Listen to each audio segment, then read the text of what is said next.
Muy buenas noches y bienvenidos a Los Informantes.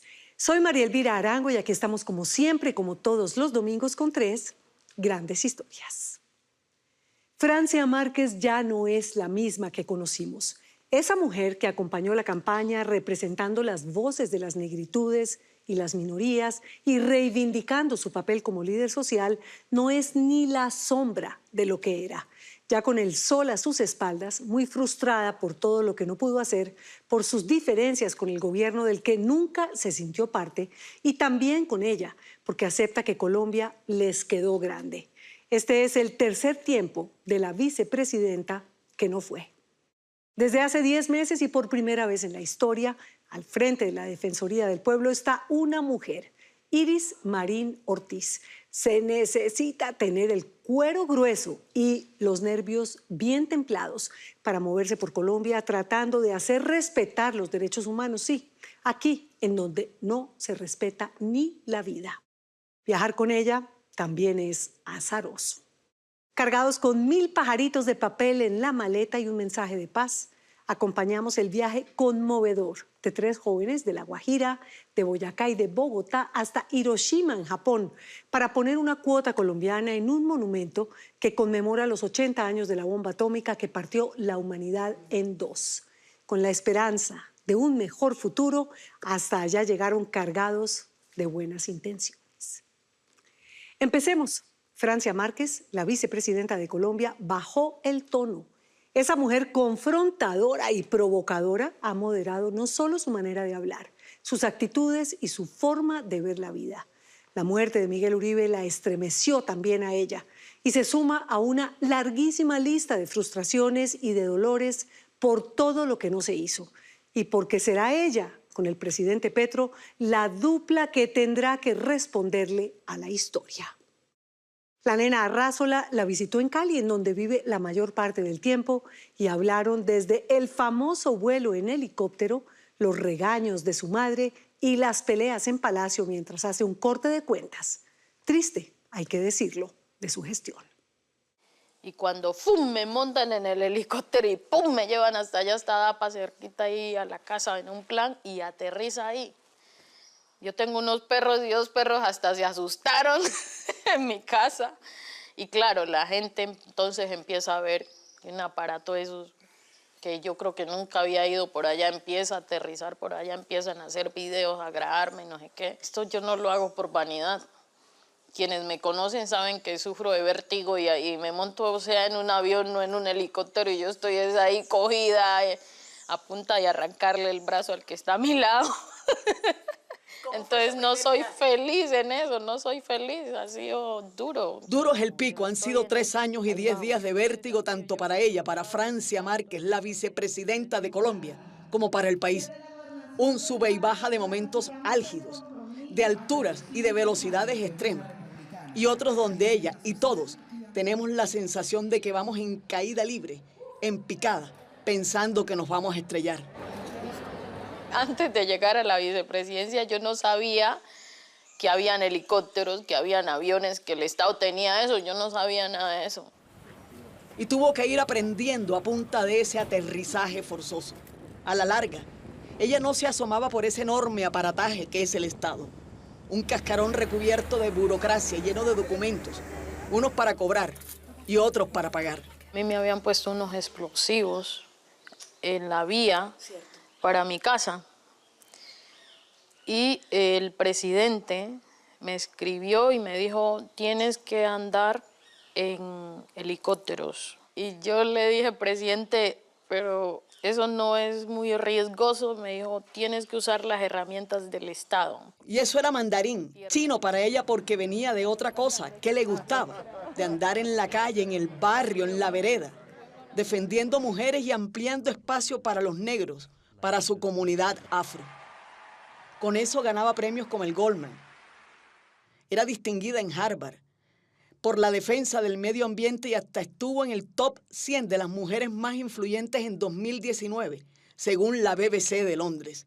Y ahí es que me arman la narrativa de que, ay, que ya me aburguesé porque ando montada en un helicóptero y pues... ¿Hasta canción hubo? No, yo me la bailé. ¿En serio bailaban la Sí, canción? claro, con mis sobrinos. Uy, mis sobrinitos de esa canción les encanta. Tía, vamos a bailar el helicóptero. ¿Y yo qué hago? Pues divertirme con mi familia sí. en medio de tanto dolor y tanto sufrimiento. ¿Qué más? Dolores que la quiebran, ataques que la dejan por el piso. Difícil, ha sido difícil, pero bueno. La entrevista fue en Cali, a donde pasa la mitad de su tiempo y va a Bogotá solo a compromisos de gobierno y el resto caminando por el Pacífico. Escribamos una nueva historia para Colombia. No quiso referirse a la vida privada del presidente que despierta tantos comentarios e interrogantes. El tema no es su prioridad y además no tiene acceso a ese primer anillo, a ese grupo de confidentes que siempre lo rodean. Vicepresidenta Francia Márquez, qué placer. El placer es mío informante. estar con usted aquí. Llegó con un vestido de colores claros, vaporoso, con un collar, varias pulseras, algunas artesanales, otras con un poco más de brillo. Su pelo estaba recogido hacia atrás y sonriente, tranquila, con menos recelos y sin mucha cautela, más bien liviana, con varios kilos de menos y uno que otro toquecito estético. Cuando yo empecé a decir que voy a lanzarme a la presidencia, la gente se me burlaba. ¿A la presidencia de qué? De la Junta de Acción Comunal. Y yo no, a la presidencia de Colombia. La gente de mi propia comunidad me decía, ¿qué le pasó a Francia? Francia enloqueció. Fue el inicio de un amplio repertorio de ataques verbales que no solo incluyeron a su comunidad, sino a la oposición y hasta a su propia mamá, que le dio un regaño de padre y señor mío, que todavía no se le olvida y ahora se ríe. Cuando me alquilan esa casa, entonces empiezan a decir que he comprado casa de 5.000 millones de pesos y todo eso. Y la mitad del sueldo tenía que pagar la casa, pero yo dije, lo hago porque me tocó en ese momento también decirle a mi mamá que se venga de Suárez. Tampoco pensó que iba a salir de su casa, emberracada. Empezó a tratarme mal. Yo no la mandé a meterse en eso. Y entonces yo como desesperada, ¿qué voy a hacer con mi familia? Todavía me dice. ¿Verdad? Mi vida me cambió, se me volvió un infierno porque usted se metió en eso. Entonces ha sido doloroso todo esto. Doloroso por cuenta de este cargo que le ha traído momentos de momentos. Y ver todos esos ataques en redes sociales les duele. Entonces ellos no están muy contentos, mis hijos mismos no están muy contentos con todo esto. Pero en estos 3 años, ¿has vivido sabroso o no? La verdad, vivía sabroso antes. Vine acá a sufrir, literal. ¿Verdad?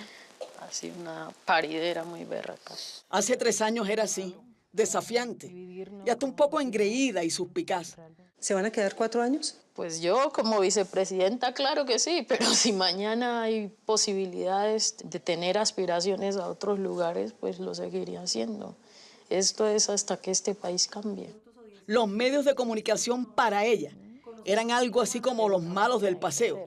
Y también hay que decir que era primípara en este fogueo mediático, al que cada vez mira con menos antipatía y entiende mejor. Yo sé que estoy aquí por todos los colombianos, pero tengo claro también mi responsabilidad con los que no viven en las mismas condiciones. Salió así en Los Informantes con sus 39 años, recién elegida y posesionada hace 3 años, estrenando una vida y un ropaje que a veces sentía apretado y estrecho. Yo no llegué aquí para que me quiera la gente, ¿sí? Sino para hacer cambios desde una política de amor y del cuidado, y entonces aquí estamos para eso. De ese momento, de este triunfo que la volvió noticia diaria, que cada cosa que dijera salpicaba en titulares y que pensaba que el cielo se podía tocar con las manos y que en un 2x3 se podía cambiar esto. Pensaba también que el cambio era rotundo, veloz y dinámico. También juro ante mis ancestros y ancestras, hasta que la dignidad se haga costumbre. Ya sé cómo funciona el Estado, ya sé cómo funciona la inversión, ya sé cómo funciona la oposición también. Entonces es un aprendizaje importante. Y en otro de sus momentos también supo cómo funciona el fuego amigo, los ataques de adentro de su propio gobierno, de personas que ella creyó aliadas para montar el Ministerio de la Igualdad, que solo tenía eso, un nombre. Yo a Laura no la conocía, a Benetti tampoco no lo conocía, ni a usted lo conocía, pero he visto cómo la gente se comporta. Y yo sí tengo miedo, presidente, y tengo temor y tengo preocupación que nosotros terminemos cegándole los sueños y las esperanzas a un pueblo. Yo espero que usted esté tomando la decisión correcta. Mis discusiones con Laura Sarabia fueron sobre eso, porque ella era la directora del DAPRE, entonces a ella le tocaba apoyarme para que rápidamente avanzara. Yo sentí que fue una traba, que me puso obstáculos, que no me ayudó. No tuve una aliada para avanzar en crear una institución. Y para nombrar la secretaria general, la primera funcionaria, imagínense, me decían, tiene que nombrarlos en la página del ministerio. ¿Cuál ministerio? Si no existe. Me tocó pedirle a Función Pública un concepto para que me permitiera nombrar a esa primera persona en la página del DAPRE. Tocó sacar que el PIN, que el token, que el CHIC, la personería jurídica, la representación legal. No tenían ni sede, ni presupuesto, ni gente, ni nada. Y todo, según va contando ella misma, el trámite se quedaba estacionado en el DAPRE. Y yo me empecé a decirle al presidente, presidente, siento que me están bloqueando. Sin equipo, yo no podía avanzar. Y a veces una hoja de vida se demoró hasta 3 meses para hacer publicada una hoja de vida de los equipos técnicos que yo necesitaba. ¿Y de quién dependía eso, vicepresidenta? Del DAPRE. Directamente Laura Sarabia. Sí, señora. ¿Y qué razón le daban a usted cuando usted hacía el reclamo? Yo me pasaba peleando, llamándole a Laura, mire, necesito que me ayude con los equipos, necesito que me publique las hojas de vida, necesito tener equipo para poder avanzar rápidamente. Y bueno, vice, sí, pero no pasaba. Entonces, y estalló aquí. Así, presidente, que aquí estoy, camino con usted hasta donde usted diga, pero no soy la que viene a obstaculizar un proyecto de país, pero tampoco vengo a guardar silencio sobre las cosas que considero no están bien.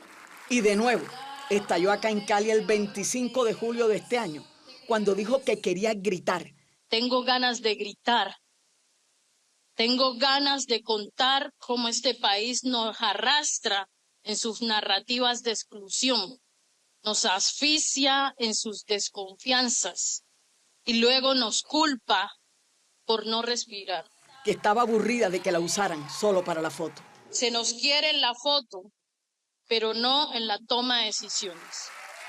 Tal vez por eso, en este nuevo momento de la vicepresidenta llegó así, liviana y descargada, pero sabiendo que tiene que aclarar que la culpa que le echan a ella es compartida, que según dijo con sus propias palabras, ni el Ministerio de Hacienda le dio la mano.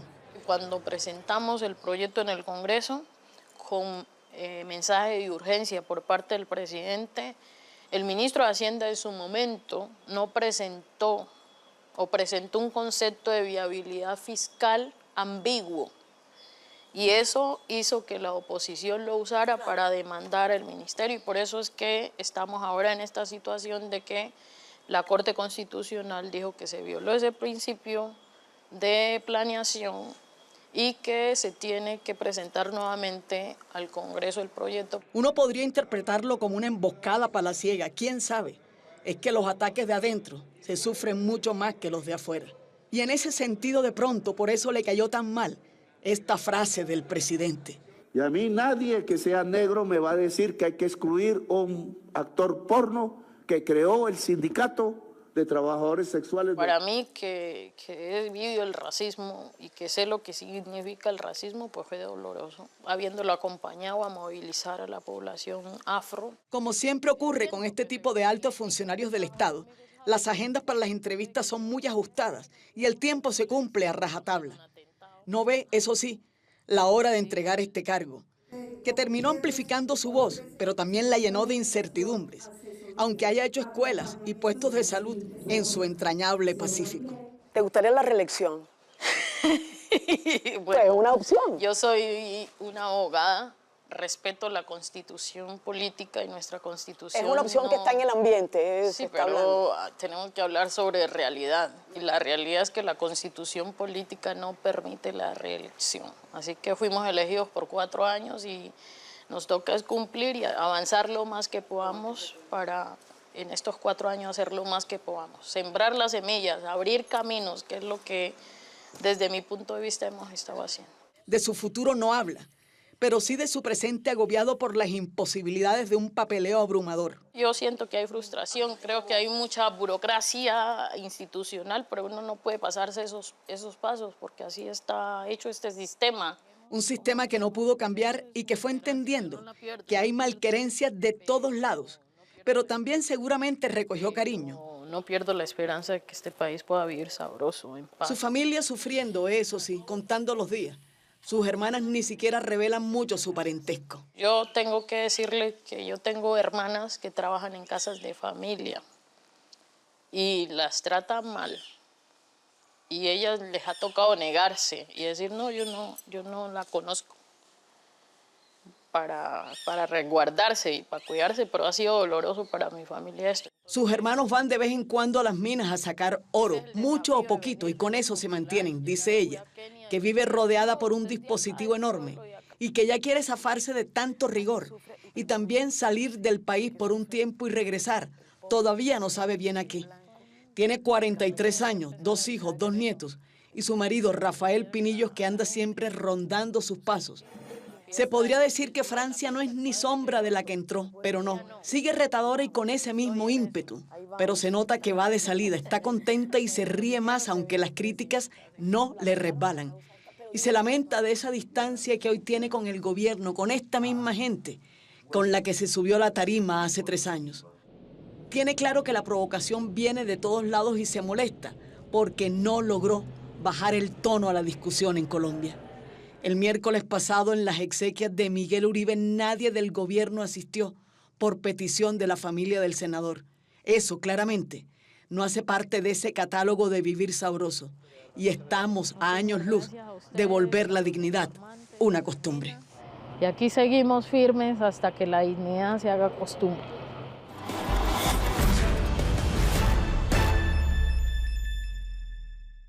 Justamente esta semana, Francia Márquez le va a entregar al país su balance desde la vicepresidencia de la República. Ya veremos qué tiene para mostrar. Nosotros nos vemos después de comerciales. El temple de la primera mujer defensora del pueblo en Colombia. Los espero. Iris Marín, la primera defensora del pueblo, hace lo que puede con buenas intenciones al frente de una institución que recorre el país recibiendo quejas y reclamos, pero que tiene pocos dientes para actuar. La crisis de desorden público está tan delicada que en su administración se acuñó un nuevo término que debería estremecernos a todos: el juvenicidio. José Monsalve navegó con ella por el río San Juan en el Chocó. Las aguas están turbias y caudalosas. Miro mi chat y ahorita me llegaba la foto de un niño que mataron hoy en el Catatumbo, de 12 años, pero en la mañana estuve en la presentación de un informe sobre violencia contra las personas LGBTIQ+, pero recuerdo que el año pasado hubo más de 840 feminicidios, pero recuerdo las comunidades confinadas o desplazadas o las personas privadas de la libertad en condiciones de hacinamiento, que son tratos crueles e inhumanos que se han normalizado, las familiares de las personas secuestradas, con los niños y niñas reclutados. Realmente decirte cuál es el problema más grave sería muy difícil, porque es negar cada dolor de cada persona.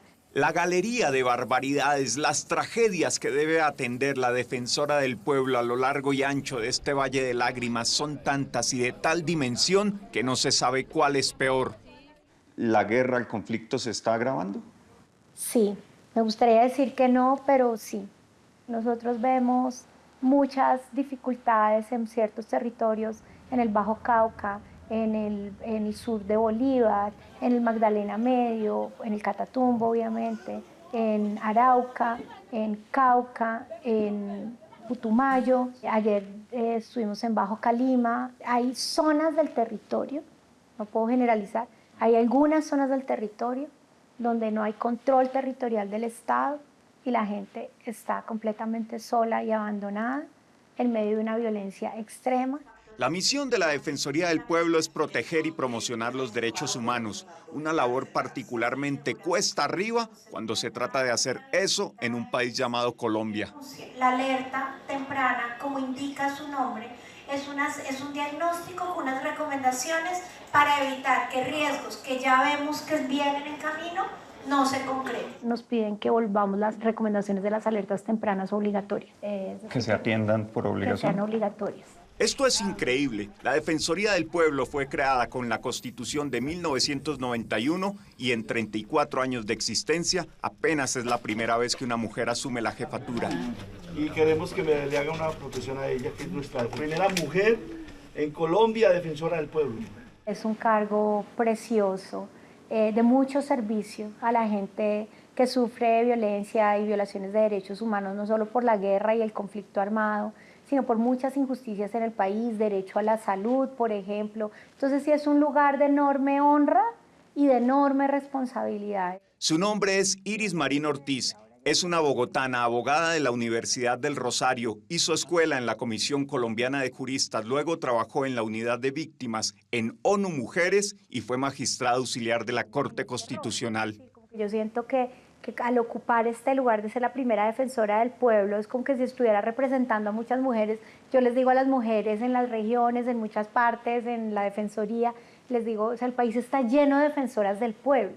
Entonces, como si uno le pusieran a prestar su cara, su rostro, para visibilizar ese trabajo de tantas mujeres en el país. La primera defensora del pueblo pidió ser posesionada fuera de Bogotá. Así ocurrió el 24 de septiembre de 2024 en Chocó y desde entonces Marín ha insistido en operar sobre todo desde los territorios. ¿Cuántos viajes lleva la defensora? 40 y pico.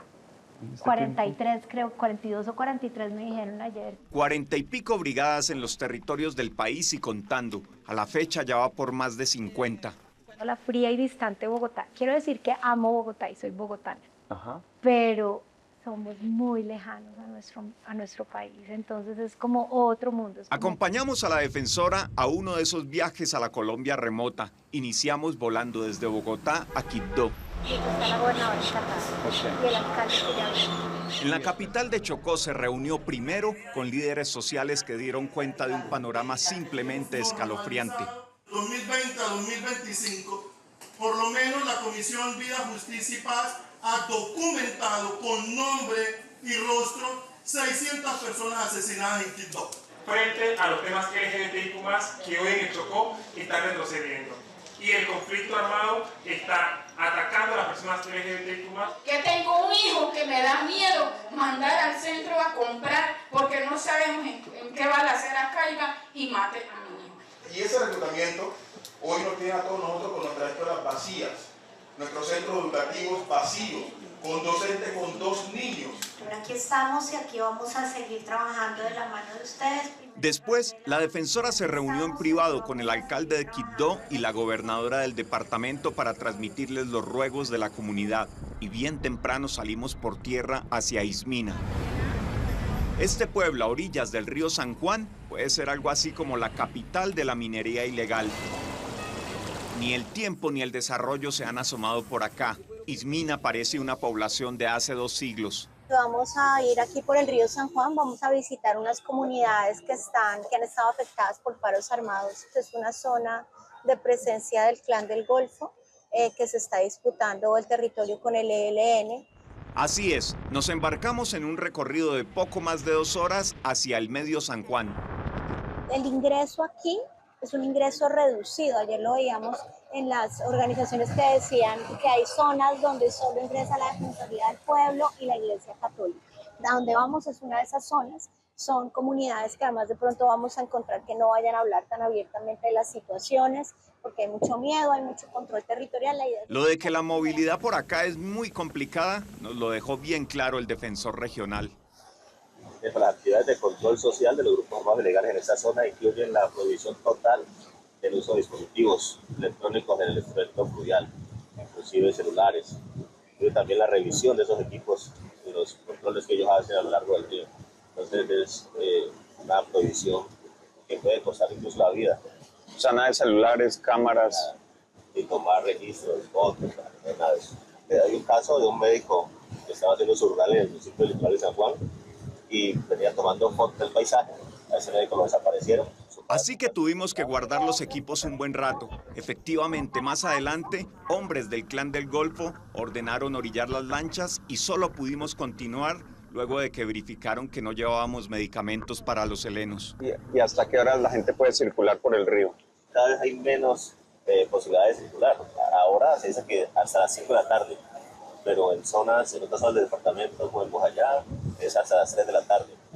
A pesar del régimen del terror que manda por acá, la defensora logró visitar comunidades como Noanamá y San Miguel, escuchó a los habitantes y coordinó uno que otro auxilio urgente. Después regresamos a la cabecera de Ismina y al día siguiente hacia Tadó. Llegamos, tuvimos un retrasito, pero ya llegamos. Sí, lo llevamos 3 días recorriendo Chocó y la gente solicitando todo tipo de ayuda. Viendo todo ese panorama, ¿usted cree que Colombia es un estado fallido? No, no creo que Colombia sea un estado fallido. Creo que es un estado con muchos retos y muy desigual. Yo creo que es un problema estructural y estos días que hemos estado aquí en el Chocó, uno sí que se da cuenta cuál es la diferencia entre un niño que nace en el barrio Rosales en Bogotá, que es el barrio donde yo vivo, quiero decir, sí, y una niña que nace en una comunidad indígena en el Chocó.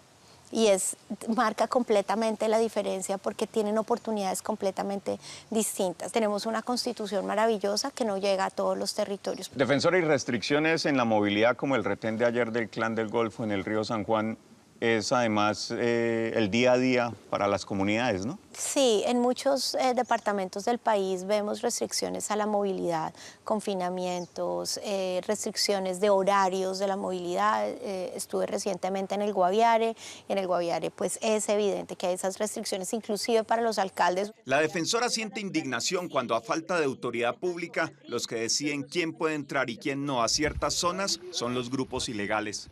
Es la condición que tenemos para poder pasar a acompañar a las comunidades, porque no hay otra vía de paso y esa es la realidad y ese es el trabajo de la Defensoría del Pueblo, moverse a ellos, si no, no llegaríamos. ¿Y hace ese trabajo con miedo, defensora?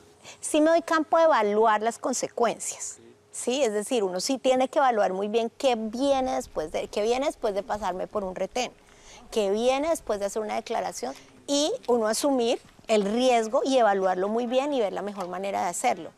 Pero trato de no tomar la decisión por el miedo, pero sobre todo porque es que no soy una ciudadana de a pie.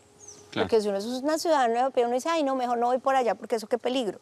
Pero digo, pero si la defensora del pueblo no va por allá porque qué peligro, entonces qué mensaje le estamos mandando y estamos dejando sola a la gente. Entonces sí me da miedo porque soy humana y hay días que uno le da más miedo que otros, pero en general trato de manejarlo de esa manera. Pero no es la primera vez que la Defensoría del Pueblo ve limitado su trabajo por razones del conflicto.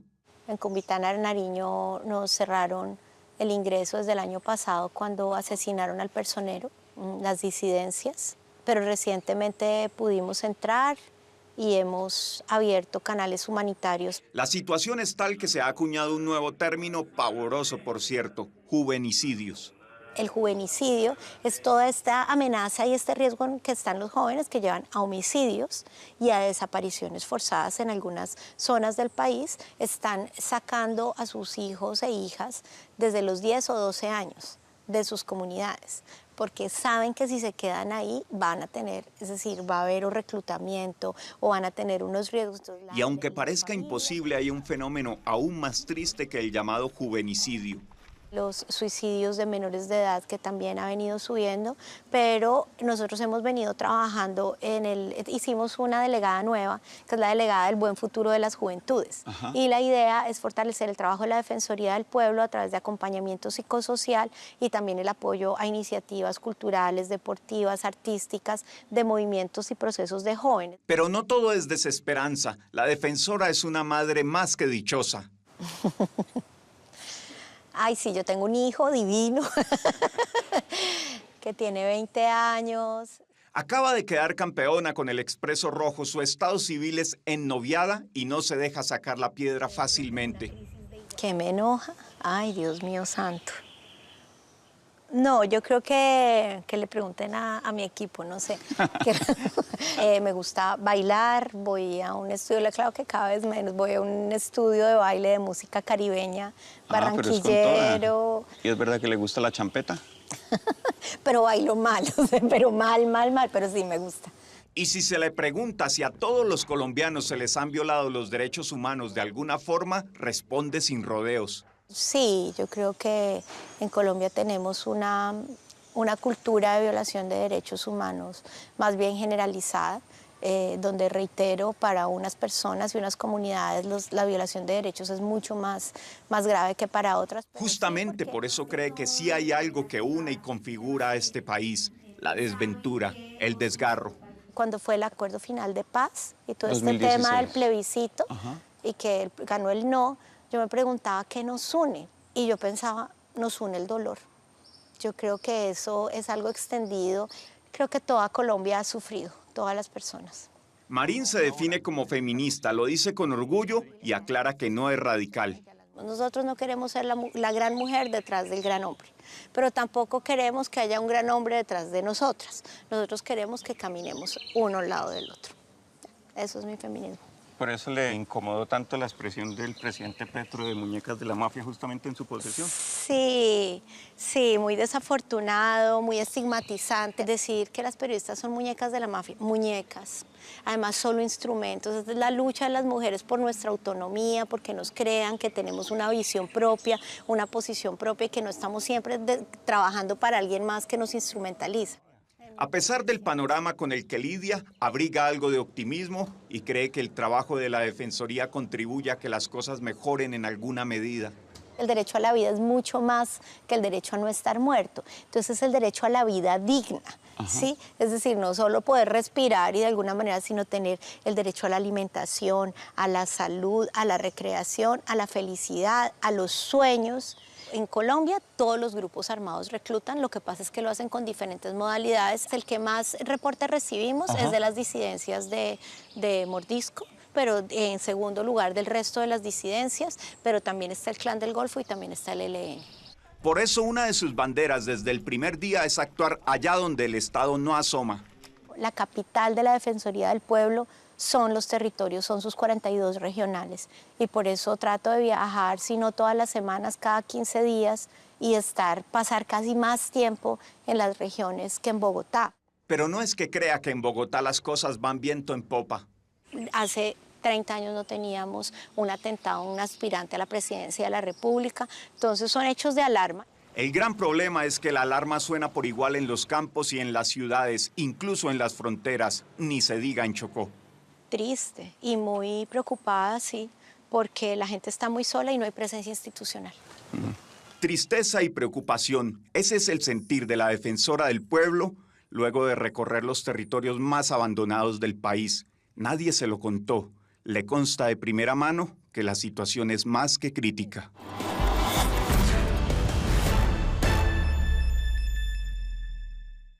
Como la otra prioridad de la defensora es la protección del medio ambiente, la entidad ahora se conoce como la Defensoría del Pueblo y la Naturaleza. Ahí también tiene mucho trabajo, porque la minería ilegal y la deforestación son otras dos calamidades nacionales. No se vayan, los espero después de comerciales con un mensaje de paz. El vuelo de 3 pelados colombianos a Hiroshima a los 80 años de la bomba atómica. Ya nos vemos. Hace 80 años la humanidad cometió uno de sus peores errores. Alrededor de 200.000 personas murieron por cuenta de las bombas que Estados Unidos lanzó contra Hiroshima y Nagasaki. Y para que no se repita, 3 jóvenes colombianos viajaron hasta Japón para llevar un mensaje de paz. Le contaron a Simón Posada la aventura de sus vidas con una maleta llena de aves de buen agüero. Hajimemashite, watashi wa Leon Samuro desu. 18歳です。大学でエンジニアの2年生です。テクノロジーが大好きです。どうぞよろしくお願いします。Él es Samuel León, es bogotano, tiene 18 años. Estudia ingeniería mecatrónica y estas fueron las primeras palabras que aprendió a decir en japonés. ¿Y qué es todo eso? Bueno, primeramente me presenté. Soy Samuel León, tengo 18 años, estoy en segundo año de ingeniería. Me gusta la tecnología y un gusto en conocerte. Samuel viajó desde Bogotá hasta Hiroshima, la ciudad donde cayó una bomba atómica hace 80 años exactamente. Lo acompañaron 2 chicas más, Diana Ruiz y Araceli Sierra. Después de la guerra, hicimos este lugar como parque. para orar la paz. Y lo que más me entristece como ingeniero es que utilizaron la ciencia para eso. Todo ese avance tecnológico, todo lo usaron para crear un artefacto que mató a millones de personas. Amazonas y Guajira, unidos somos Santa Alianza. Los tres pertenecen a una organización religiosa llamada Santa Alianza, que tiene más de 35 años de existencia en el país y busca transformar la vida de jóvenes vulnerables con educación, intercambios y fomento del liderazgo. Ahora más que máquinas necesitamos más humanidad, más que inteligencia, tener bondad y dulzura.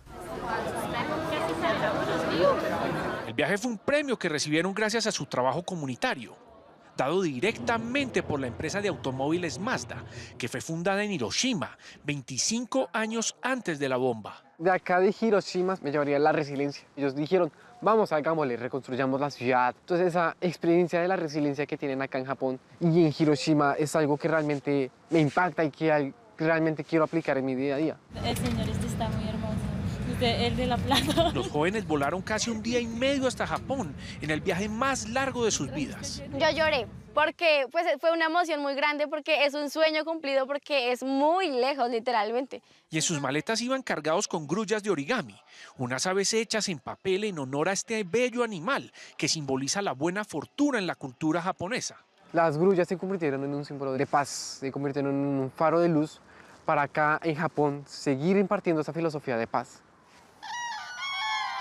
Así es, estas aves de patas larguísimas son aves de buen agüero en Japón y las 6.000 grullas que llevaron estos tres jóvenes hasta allí tenían un objetivo, entregarlas aquí, en este monumento en honor a una de las víctimas más reconocidas de la bomba de Hiroshima. Así como ella, hay muchísimos niños alrededor del mundo que están viviendo algo que ellos no desearon, que viven entre el miedo y las balas, entre conflictos. A final de cuentas, la historia de Sadako es una historia de resiliencia, al igual que la de Hiroshima y Japón, que pues básicamente trató de seguir luchando hasta el final para curarse de su leucemia provocada por la radiación. Sadako Sasaki tenía 2 años de edad, ese 6 de agosto de 1945. Su casa quedaba a 1.6 kilómetros del punto cero donde cayó la bomba. Ella salió volando por la ventana por cuenta del estallido, pero cuando su mamá la recogió estaba prácticamente intacta. Sin embargo, la procesión iría por dentro y con los años la radiación fue incubando la leucemia que terminaría por llevársela 10 años después del ataque estadounidense. En su convalecencia, Sadako empezó a hacer grullas en origami con las envolturas de sus medicinas. Desgraciadamente ella no pudo completar las 1000 grullas, pues al completar 1000 grullas es una creencia en Japón, que cuando tú completas 1000 grullas de origami se te puede conceder un deseo. Yo vengo a traer esas grullas para que todo conflicto, para que toda discrepancia que haya entre los seres humanos desaparezca. Sin embargo, se dice que a Sadako solo le faltaron 356 grullas para terminar las 1000. Igual su historia se siguió difundiendo y eso fue lo que permitió que las demás personas se sumaran a hacer sus grullas de papel. Entonces fue muy bonito al enterarme de esa historia y también como estar allá entregando esas grullas en honor a Sadako. Personas de todo el mundo vienen a Japón a rendirle tributo a esta niña y estos 3 jóvenes colombianos tuvieron la suerte de caminar con las grullas en medio de los cerezos en flor, algo por lo general que ocurre en primavera entre finales de marzo y principios de mayo, pero es una lotería y hay personas que viajan hasta Japón en estas fechas para ver los cerezos y no tienen nunca la suerte que tuvieron ellos. Justamente fuimos en la semana de los cerezos y eso fue impactante porque solo era esa semana y ir justamente esa semana fue como si Dios lo hubiera cuadrado justamente para esa semana. Las grullas fueron depositadas en unas urnas que existen en este monumento y están divididas por países. Para que su sueño se cumpla de que no haya más guerra, de que sea la paz, pero escribamos la paz con eso. Así es, en estos momentos el mundo entero está en incertidumbre. Hay guerras en todos los continentes y la amenaza de una bomba nuclear está al rojo vivo. Por eso el viaje de esos 3 colombianos hasta el otro lado del mundo buscaba mandar un mensaje y recordar el sacrificio de Sadako Sasaki 80 años después de la bomba de Hiroshima. Y eso fue algo muy bonito porque uno realmente sentía como esa forma de entregar las grullas, como ese sentimiento de paz que uno va a hacer allá a Hiroshima. ¿Cómo aprendiste a hacer las grullas en papel? Pues yo las aprendí a hacer, pues aquí en mi casa cuando nos dijeron vamos a ir a tal cosa, vamos a llevar grullas. ¿En YouTube o qué? En YouTube, en TikTok, entonces yo iba mirando cómo se hacían. Diana vive en esta montaña junto a su mamá y su hermana. Allí tienen un jardín infantil donde cuidan niños campesinos. Este cuando llamas... Qué bonito te quedó. Mi mamá es madre comunitaria, entonces ella nos cuidaba a mí y a mi hermana porque somos mellizas. Su labor es fundamental para que muchos de sus vecinos puedan trabajar de sol a sol, sin dejar a sus hijos encerrados o solos en una casa con los peligros del campo al acecho. No. Los papás de los niños son agricultores, son amas de casa, que se esfuerzan demasiado para llegar hasta acá porque viven en veredas muy alejadas. Me acuerdo de un niño que llegó acá por conflictos, los papás estaban en la cárcel y una señora de acá lo recibió. El niño tenía bastantes problemas porque, en primer lugar, no le dieron educación. El niño ya tenía como 8 años y no había ido a la escuela. Y muy lejos de allí, a orillas del mar y entre las dunas del desierto, Aracelis Adelaida Sierra de Duque también pertenece a Santa Alianza. Es guayú, pero siempre había sentido admiración por la cultura japonesa. Soy muy fanática de las películas japonesas. Había visto muchos videos de cómo era Japón, pero por películas, por novelas, por dramas, así. Entonces yo me imaginaba que Japón era exactamente así como yo lo veía en las películas. Sin embargo, lo que Aracelis no vio en las películas japonesas fueron los baños. Como tampoco hablamos el japonés ni nada, y tampoco hablamos inglés, entonces esas traducciones eran muy difíciles. Y nosotros al ver el botón teníamos como miedo de hundir algo y que nos saliera algo raro ahí. De hecho, una vez con Diana entramos al baño y entramos de espalda y sin querer pinchamos un botón y salimos corriendo porque no sabíamos qué iba a pasar. Me complace saludar a la Fundación Santa Alianza Colombia y a los Guardianes de la Navidad. Aracelis tiene 21 años, vive en Mayapo, en La Guajira, y estudia Administración de Empresas. En el año de 2022 se unió por casualidad a Santa Alianza, cuando terminó ayudándoles a repartir regalos en Navidad. Fue exactamente en diciembre. Estaba esperando un carro para ir a entregar unos papeles a la universidad. De pronto llegó un carro con una cantidad de regalos y me preguntaron por una comunidad en específico, que si yo lo conocía y que si podía servirles de guía. Yo los vi como que muy desesperados y yo me ofrecí y les dije, claro, los puedo ayudar. Hoy es líder en su comunidad, enseña a leer a los niños guayú y sirve como traductora en brigadas de salud.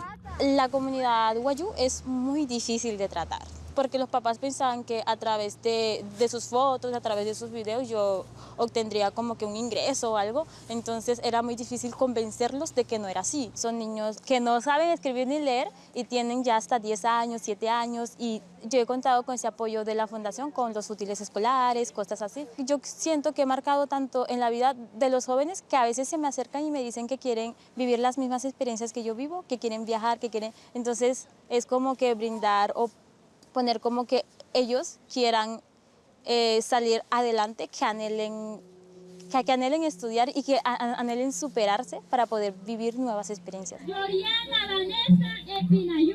Inspirar, ayudar a que los jóvenes sean líderes en sus comunidades termina logrando eso, que con su entusiasmo y sus experiencias quieran llegar a ser como ellos, juiciosos, trabajadores, despiertos, curiosos e inquietos, que sueñen con ir tan lejos como Japón.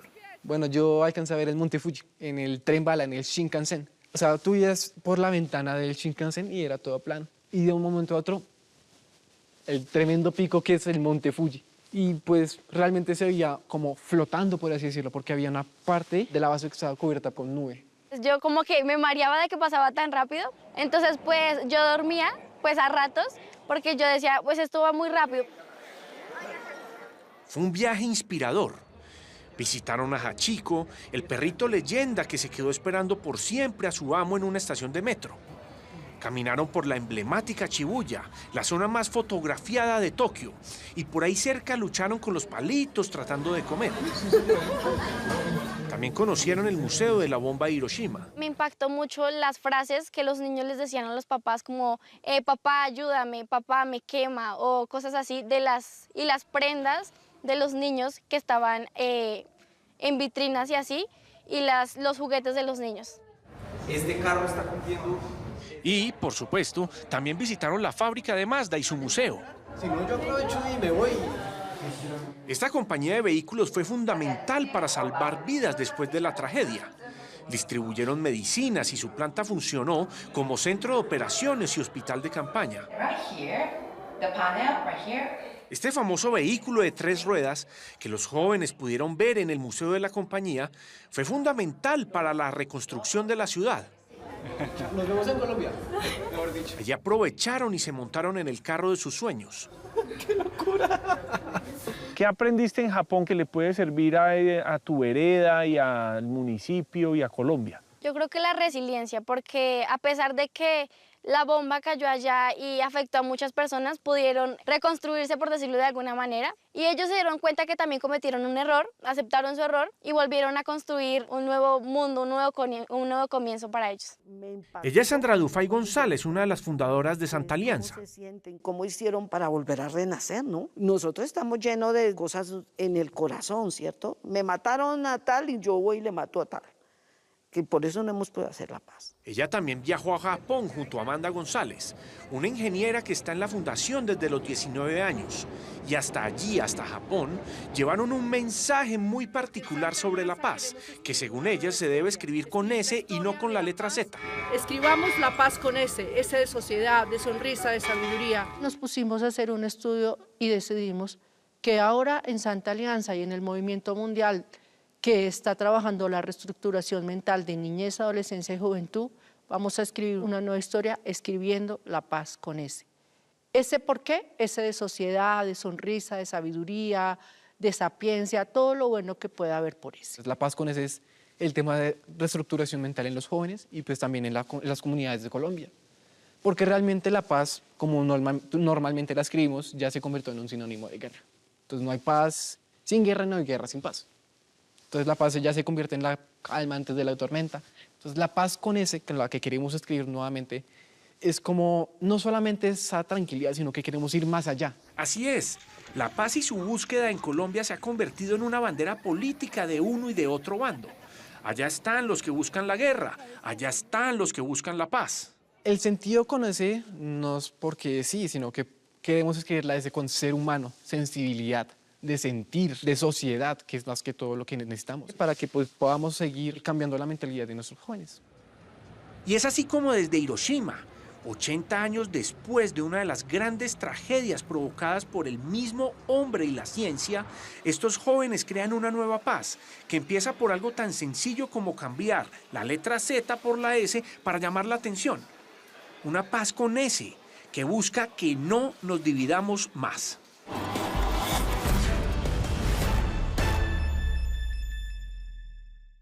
La Fundación Santa Alianza no para en sus esfuerzos de dar un mensaje de paz en todo el mundo, al punto de que ya lograron llevar su paz con S hasta Alemania. Allá estuvieron sembrando un nuevo proyecto. Muchos éxitos. Si tiene alguna historia que contarnos, escríbanos a losinformantes@caracoltv.com.co o si quiere volver a ver alguna de nuestras historias, síganos en Facebook o en nuestro canal de YouTube. Y listo. Esperen Séptimo Día. Aparentes redes silenciosas y letales que incluyen a mujeres señaladas de drogar con diferentes sustancias para robar a sus víctimas. No se lo pierdan. Nosotros nos vemos como siempre. Los espero el próximo domingo con otras 3 grandes historias. Buenas noches. Que descansen.